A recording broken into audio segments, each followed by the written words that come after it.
سلام طعنا هبلنا فتوات تختاتلت جز تيفي نلو مزبلنا يوم علتاو زيناتات حزنا لكم قريبنا لنا نمكتها لكم بمعدام نشانلنا حدش تزغنكم سبسكرايب نمدباتنا دما لايك نشيرن بمقبار بيتسبك تخونون نعدمنا نابق عند زيناتات تزعلت كنسقر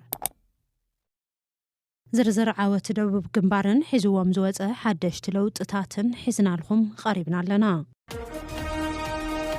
أمباسادر أمريكا أب إثيوبيا أرفينغ ماسينغا مس دكتور دبرتين بجغجغ تسنى زرر بتليفون كم زكايدو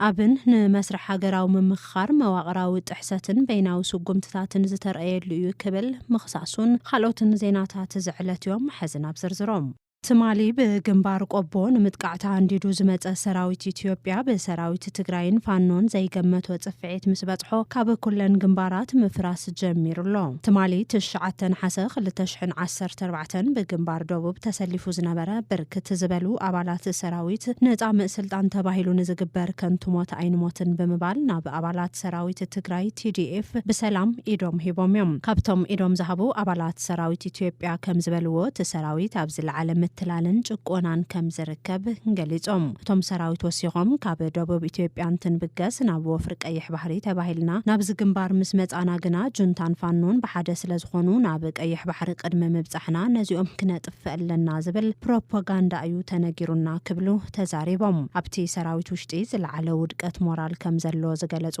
እቶም ኣባላት ሰራዊት ኢትዮጵያ ምስ ናይ ትግራይ ሰራዊት ናይ ምውጋእ ድሌት ከም ዘይብሎም እውን ኣረጋጊጾም ተወሳኺ ኩሎም እቶም ኣባላት ሰራዊት ስልኮም ከም ዝተመንጠሉ ሓቢሮም እዚ ተርእዮ ድማ መንግስቲ ኢትዮጵያ ዕድመ ስልጣኑን ምንዋሕ ክብል ጥራሕ መንእሰይቲ ሃገር ብዘይ ምንም ዕላማ ናብ ሞትና እተዎ ምዃኑ ብግልጺ ዘርአየዩ ተወሳኺ TDF ተወቂዑ ሃዲሙና በሉ ብናይ ሓሶት ፕሮፓጋንዳ ሞራል ህዝቢ ንምትንካፍ ዝፍትኑ ተቆጸርቲ መንግስቲ ኢትዮጵያ ዝኾኑ ኣብ መሬት ብዘሎ ሓቂ ክፈሽል ክኢሉ እዩ ዝዓወት ድማ ህዝቢ ትግራይን ሰራዊቱን ዝሓዝዎ መንገዲ ፍትሓዊ ቃልስን ውድቀትን ናይ ትግፍዐኛ መንግስቲ ኢትዮጵያን مرأيا مخانو تحبير الله قطري ببجيزو نسراويت تجراين عطقات فانون مسعدكم إدوم زهبو زلو سراويت إثيوبيا يوسخ كم زلو استحبر غينو زملكتهم أكالات دمان توم إدوم زهبو سراويت إثيوبيا ناب ميديا كغربوهم تثبيتي جبر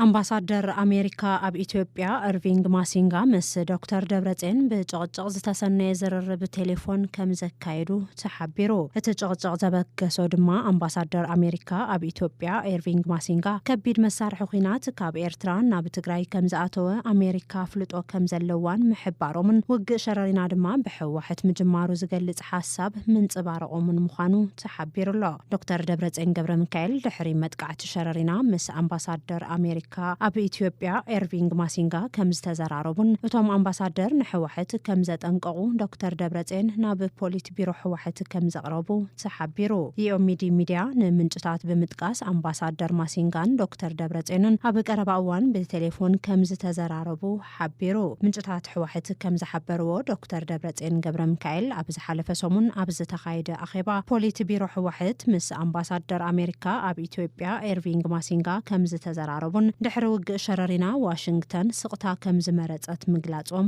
تحبير الله ابومبر ودب حوحت بريزيدنت تግራይን دكتور دبرتين تግራይ እናተጠቃዕትና ሃለወት አሜሪካን ምንታይ ስቅታ መሪጻ ክብሉ ነቶም አምባሳደር ሕቶ ከም ዘቅረብሎም ኣብታ አኼባ ምሕባሮም ገሊጽሎ ነዚ ሕቶ ግብረ መልሲ ዝሃቡ እቶም አምባሳደር ድማ እቲ ሕዚ ተፈጢሩ ዘሎ ውጥረት ኣብ ምብኣስ መሪሕነት ሕወሓት ተሓታት ምዃኑን ብፍላይ ድማ ኣብ ቀረባ እዋን ኣብ ኩለን ከተማታት ትግራይ ዝተኻየዱ ህዝባዊ አኼባታትን ዲፕሎማሲያዊ ጻዕርታትን ኣብ አካይዱ መሰረት ገይሮም ከም ዝወቀሱ ተሓቢሩ ብተወሳኺ ድማ እቶም አምባሳደር ንስኻትኩም ኢኹም ነቲ መጥቃዕቲ ዝጀመርኩም ክብሉ ብርቱዕ መግለጺ ሂቦም እቶም አምባሳደር ቀጺሎም ድማ ህላወና ኣብ መቃብር ብልጽግና ይረጋገጽ ዝበልኹምን ዲፕሎማሲ ንጎኒ ገዲፍኩም ዘዳኸምኩም ንስኹም ኢኹም ክብሉ ምላሽ ከም ዝሃቡ ተሓቢሩሎ እዚ ኣብ መንጎ አምባሳደር አሜሪካ ኣብ ኢትዮጵያ ኢርቪንግ ማሲንጋን ዶክተር ደብረጽዮንን ዝተኻየደ ዝርርብ ቴሌፎን ድሕርቲ ኣብ ቀረባ እዋናት ህላውና ኣብ መቃብር ብልጽግና ይረጋገጽ ብዝብል መሪ ሓሳብ ህዝባዊ መድረኻት ምክያዱ ምዃኑ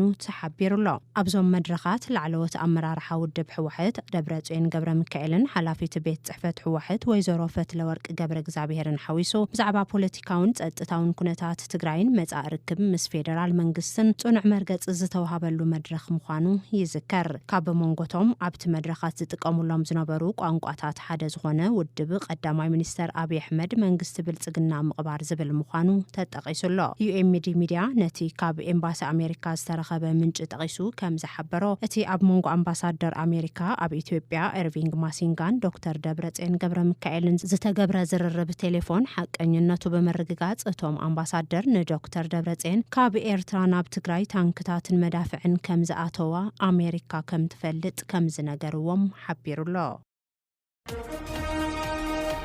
ኣብን ንመስርሕ ሃገራዊ ምምኽኻር መዋቕራዊ ጥሕሰትን በይናዊ ስጉምትታትን ዝተረኣየሉ እዩ ክብል ከም ዝኸሰሰ ቢቢሲ ሓቢሩ። ውድብ ብሄራዊ ምንቅስቓስ ኣምሓራ ማለት እውን ኣብን መስርሕ ሃገራዊ ምምኽኻር መዋቕራዊ ጥሕሰትን በይናዊ ስጉምትታትን ዝተረኣየሉን ካብ ተራ ግድፈት ኣሰራርሓ ዘለለ ብተደጋጋሚ ዝተወደቡ ጥፍኣታት ተፈጺሞም እዮም ክብል ከሲሱ። እቲ ውድብ ኣብ ከይዲ እቲ ሃገራዊ ምኽክር ካብ ተራ ኣሰራርሓ ግድፈት ወይ እውን ካብ ስሩዕ ፖለቲካዊ ኣፈላላያት ዝሰገረ ኮይኑ ከም ዝረኸቦ ኣብ ድምዳመ ከም ዝበጽሐን ገሊጹሎ። ገዛኢ ውድብ ማሕበራዊ ጥሕሰታት ከም ዝፈጸመ ዝገለጸ እቲ ውድብ ኣብ ጉዳይ ኣዲስ ኣበባ ድምፂ ነበርትን ድሌታቶምን ብኣግባቡ እንተይተወከሉ ምሕላፎም እቲ ውድብ ወሲኹ ገሊጹሎ። እቲ ሓደ ወርሒ ዝገበረ ሃገራዊ ምኽክር ካብ ዝሳተፉ ተቃወምቲ ፖለቲካዊ ውድባት ሓደ ዝኾነ ኣብን ነዚ ክሲ ዘቕረበ ትማሊ 9 ሓሰ 2018 ዓ.ም ምሸት ኣብ ዘውፅኦ መግለጺ እዩ። ኣብን ነቲ ኣብ ምኽኻር ዝተረኣየ መዋቕራዊ ጥሕሰት ጸጥታታትን ወገናዊነትን ዘለዎ ኣካይዳን መሰረት ገይሩ ንገዛኢ ውድብ ወቒሱ ናይ ሓደ ጉጅለ ረብሓ ንምምላእ መሓውር መንግስቲ ምጥቃም ጻዕሪ ይግበር ከም ዘሎ ብሰፊሑ ተዓዚብና ኢና ክብል ኣብቲ መግለጺ ሓቢሩ። ብተወሳኺ እዚ ብገዛኢ ኣካል ዝተፈጸመ ተግባራት እቲ መስርሕ ከምቲ ትጽቢት ዝግበረሉ ውጽኢታዊ ከይኸውን ከቢድ ሓደጋ ከም ዘስዕብ ገሊጹ። ሕጋዊ ኩነታት ኣዲስ ኣበባን ምስ ክልላዊ መንግስቲ ኦሮሚያ ዘለዋ ርክብን ብዝምልከት ኣማራጺታት እንትቐርቡ እውን ጸቕጢ ተራእዩ ዝብል ክሲ ብተሳታፍቲ ከም ዝቐረበ ምግላጹ ቢቢሲ ሓቢሩሎ። ምክትል ዋና ኮሚሽነር ሃገራዊ ምምኻር ኮሚሽን ኣብ ብዙሓት ኣጀንዳታት ከም ህንጸት ሃገርን ውዳበ መንግስትን ዝኣመሰሉ ሓያል ምምኽኻር እኳ እንተነበረ ኣብ ጉዳይ ፌደራላዊ ከተማታት ግና ጽኑዕ መርገጺታት ተራእዩ። ኣብ ሱዳን ከባቢ አርዳብ ዝተፈጸመ መጥቃዕቲ 14 ሰባት ከም ዝተቐተሉ ተሓቢሩ። ኣብ ሱዳን እትርከብ ክልል ኮርዶፋን ከተማ አርዳብ ዝተፈጸመ መጥቃዕቲ ብውሕዱ 14 ሰባት እንትሞቱ ብርክት ዝበሉ ድማ ከም ዝቆሰሉ ተሓቢሩ። ጉጅለ ሰብ ሞያ ሕጊ እቲ ከባቢ ከም ዝሓበርዎ ሓይልታት ቁልጡፍ ደገፍ ሱዳን ማለት እውን RSF ኣብ ልዕሊ እታ ከተማ ብዝወሰድዎ መጥቃዕቲ ሰላማውያን ሰባት ከም ዝተቐተሉን ካብ ቤት መረበቶም ከም ዝተበዛበሉን ገሊጾም። ሓይልታት ቁልጡፍ ደገፍ ሱዳን ማለት እውን RSF ነታ ከተማ ከም ዝተቆጻጸሩ ዝገለጹ ኮይኖም መንግስቲ ሱዳን በወገኑ በቶም ዕጡቃት ዝተወሰደ መጥቃዕቲ ብዝግባእ ከም ዝተመልከተን ኣብ ልዕሊኡ ድማ ሰፍ ዘይብል ዕንወት ከም ዘብጽሐሉ ዝገለጸ ኮይኑ ኣብዚ ዛዕባ ዘፍርስ ኾነ ዘጠናኽር ሓበሬታ ክሳብ ሕዚ ኣይተረኽበን። ኣብ መንጎ ሰራዊት ሱዳንን ሓይልታት ቁልጡፍ ደገፍ ሱዳን ማለት እውን RSFን ዝተኻየደ ወታደራዊ ጎንፂ ስዒቡ ህጻናት ዝርከብዎም 40,000 ዝኣኽሉ ዜጋታት እታ ሃገር ናብ ከተማ ኦልኦቤድ ከም ዝተሰደዱ ተሓቢሩሎ። እቶም ዝተመዛበሉ ዜጋታት እቲ ሃገር ድማ ከቢድ ዝኾነ ሕጽረት ማይን ምግብን እናጋጠሞም ምዃኑ ተገሊጹ። ኣሜሪካ ኣብ ልዕሊ ኬንያ ማዕቐብን መቕጻዕቲ ታሪፍን ከተንብር ከም እትኽእል ተሓቢሩ። ኬንያ ዕድል ነጻ ቀረጽ ማለት እውን ኣግዋ ተጠቒማ ምህርታት ከም ናታ ምህርቲ ጌራ ክትቐርብ ትኽእል እያ ዝብል ጥርጣረ ኣሜሪካ ብምሕዳራ ኬንያ ዕድል ነጻ ቀረጽ ማለት እውን ኣግዋ ተጠቒማ ምህርትታት ከም ናታ ምህርቲ ጌራ ክትቐርብ ትኽእል እያ ዝብል ጥርጣረ ብምሕዳራ ምዃኑ ድማ ተሓቢሩሎ። መንግስቲ ኣሜሪካ ናይ ቀረባ መዓልታት ጸብጻባት ከም ዘመላኽቶ ትካላት ቻይና ሓሰር ሓይሊ ሰብን ኣገልግሎት ሓይሊ ወደብን ኬንያ ብምጥቃም ምህርታቶም በቲ ሃገር ኣቢሉ ናብ ኣሜሪካ ክእትዉ ይኽእሉ እዮም ዝብል ስግኣት ከም ዝሓደሮም ተሓቢሩሎ። ኬንያ ኣብዚ ምንቅስቓስ ንግዲ ኢዳ ከም ዘሎ እንተተረጋጊጹ ካብ ዕድል ነጻ ቀረጽ ማለት እውን ኣግዋ ክትእገድ ከም እትኽእልን ተወሰኽቲ ናይ ታሪፍ ቅፅዓታት ወይ ድማ ማዕቐባት ክንበረላ ከም ዝኽእል ኣሜሪካ ጠንቂቓላ። ተመሳሳሊ ዜና ቻይና ንማዕቐብ ኣሜሪካ ንምህዳም ኣብ ኢትዮጵያ ዝፈረዩ ምህርትታት ሶላር ልዕሊ እቲ ሃገር ከም ስልቲ ብምጥቃም ናብ ኣሜሪካ ሰደድ ይግበር እዮም ብዝብል ጥርጣረ ምርመራ ክጅምር ምዃኑ ተሓቢሩሎ ደቡብ ኮርያ ምስ ሰሜን ኮርያ ዘሎ ምትፍናን ምቁራጽ ዝርርብ ክካየድ ሓሳብ ኣቕሪባ ፕሬዝደንት ደቡብ ኮርያ ነቲ ምስ ሰሜን ኮርያ ክሳብ ሕዚ ዘይተቋረጸ ምትፍናን ኩናት ብወግዒ ከብቅዕ ክዘራረብ ከም ዝደሊ ሓሳብ ኣቕሪቡ ሊጃይ ሚዩንግ ኣብቲ ብሓበራዊ ነጻ ዞባ ዲሚሊታይዝድ ዞን ዝፍለጥ ዶብ እተን ሃገራት ዝኾነ ግጭት ንኸይፍጠር ብዙሕ ደረጃ ዘለዎ ስርዓተ ጸጥታ ክህሉ ሓሳብ ኣቕሪቡ ንኒኩለራዊ ድሌታት ፒዮንግያንግ ደው ንምባል ዝሕግዝ ግብራዊ መንገድታት ክዛተየሉ ሓሳብ ኣቕሪቡ ሰሜን ኮርያ ኒኩለራዊ ባሊስቲክ ሚሳይላት ብቐጻሊ ክትፍትን ጸኒሓያ እዚ ድማ ንደቡብ ኮርያ ኣብ ጥቓን እትርከብ ጃፓንን ብሓይልን ምፍራሕ ዝግበር ፈተነ ተባሂሉ ይግለጽ ኣብ መንጎ ክልቲኦም ሓውሲ ወሽመጥ ደሴታት ሃገራት ዝነበረ ግጭት ኣብ 1953 ዕርቂ ካብ ዝፍጠር ንድሓር ዳርጋ ጠጠው ኢሉ ጸኒሑ እዩ ተኾነ ውዕል ሰላም ኣይፈረሙን ስለዚ ካብ ሽዑ ጀሚሮም ብቴክኒካዊ መዳይ ገና ኣብ ኩናት ይርከቡ ካብኡ ንድሓር ኣብ ዝሓለፉ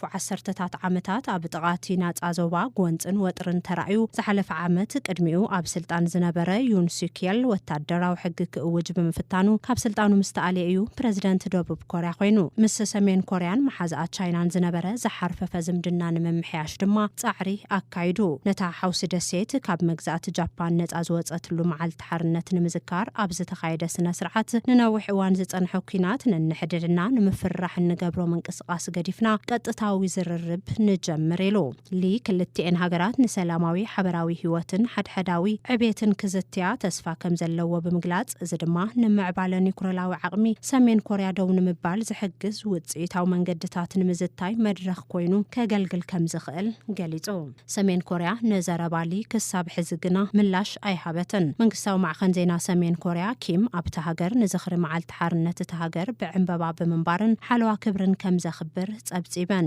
ፒዮንግያንግ ቅድሚ ሕጂ ደቡብ ኮርያ በኒኩለር ዝሰርሓ መራኸብ ኩናት ንምህናጽ ምስ ኣሜሪካ ዝገበረቶ ስምምዕ ብምንቃፍን ኣብ መንጎ ክልቲአን መሻርክቲ ሃገራት ዝካየድ ዘሎ ሓበራዊ ልምምድ ብምኹናንን ንጻውዒት ሊ ነጺጋቶ ነይራ ኣብ ወርሒ ጥሪ 2024 መራሒ ሰሜን ኮርያ ኪም ጆንግ ኡን ድሕሪ ደጊም ምስ ደቡብ ኮርያ ሓድነት ምፍጣር ከም ዘይከኣል ኣፍሊጦ ምንባሩ ይዝከር ኳድኣስ ኪም ደቡብ ኮርያ ቀዳማይ ጸላእን ዘይልወጥ ቀንዲ ጸላእን ምዃና ንሰሜን ኮርያውያን ንምምሃር እቲ ቅዋም ክመሓየሽ ከም ዘለዎ ገሊጹ ኣብቲ እዋን ኣብ ዝሃቦ መደረ ኣብ ሓውሲ ደሴት ኮርያ ኩናት እንተተላዒሉ ሰሜን ንደቡብ ክትጎብጣ ከም ዝኾነ ወሲኹ ገሊጹ ሰሜን ኮርያ ኣብ 2022 ዓመተ ምህረት ፈረንጂ ንነብሳ ኒኩለራዊ ሓይሊ ምዃና ምእዋጃ ይዝከር ትራምፕ ኣብ ናይ ፈላማይ እብረ ስልጣኑ ምስ ኪም ዝተራኸበ እንኮ ምዕራባዊ መራሒ እንትኾን ናብ ዋይት ሃውስ ካብ ዝምለስ ንድሓር ኣቓልብኡ ናብ ካልኦት ዘረባታት እኳ እንተይቀየረ ትራምፕ ኣብ ዝሓለፈ ወርሒ ነሓሰ ኣብ ዝኾነ እዋን ምስ ኪም ዳግማይ ክራኸብ ተስፋ ከም ዘለዎ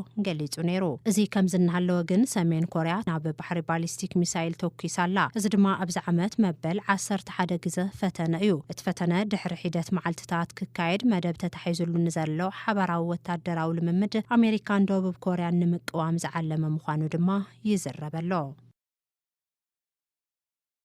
كبرات تختاتلتنا نلوم زبلنايوم حدشتن أقدستن حبريتاتات زيوم يمسلو نيروم أبقاتالي بخالقوت حدشتن أقدستن حبريتاتات كساب الراخب نچانلنا شير لايك سبسكرايب بمقبار بيتسابقونو